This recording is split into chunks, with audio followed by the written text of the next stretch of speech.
Hello and welcome to the Futures 3D Video Training Series. My name is Jeff Christiana, and this is video number 27C of the Skeinforge 47 video series on how to use speed. We're going to be finishing up the rest of the topics.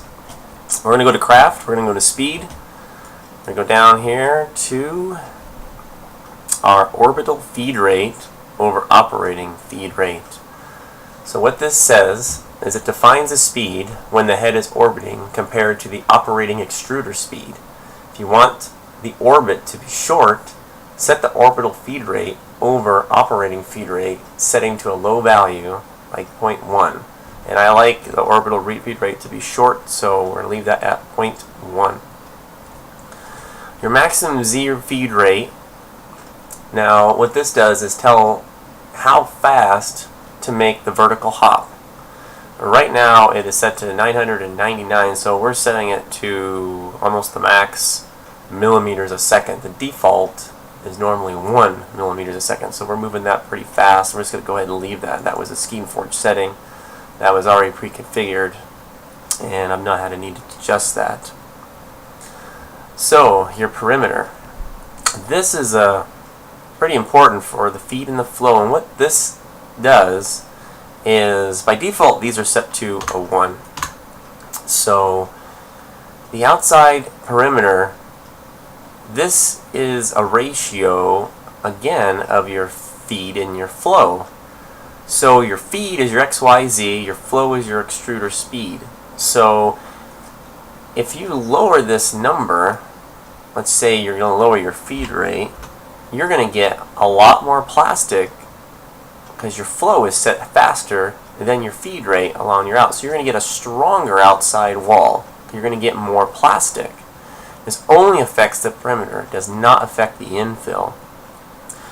What I have set is 0.15, so it's going to be a 0.15. So what it's going to do is it's going to slow down when it's making that outside perimeter. Let's say you're making a bowl on the, or a cup, and on the outside of that, it's going to be slower. And then your infill of your outside perimeter is also going to be slower. So you're going to get a little more plastic and a little more stronger with a lower level. You don't want to go too low because you probably get too much plastic. So there's kind of a happy balance. So 0.5 works the best. And optimally, you probably want these numbers to be a little different if you start. If you want a little more extruder, you want more plastic, you want to increase this number. Or you can leave this number the same, and you can decrease this feed rate,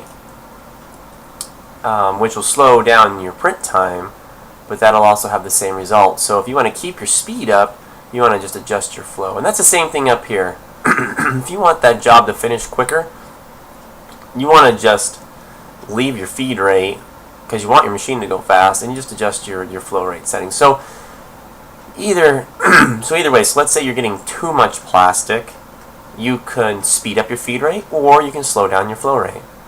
So whatever you want to do. So if you want to, attack this how fast. So it's normally what I would do is I would change your flow rate versus your speed. You want to go as quick as you can. So too much plastic, let's back this off on your flow. Travel rate. Now what this does, you're printing your first layer here. Let's say you're going to print 4 objects. It's going to zip over to your next object. So we've got that set to 30 actually. We could probably increase that quite a bit more.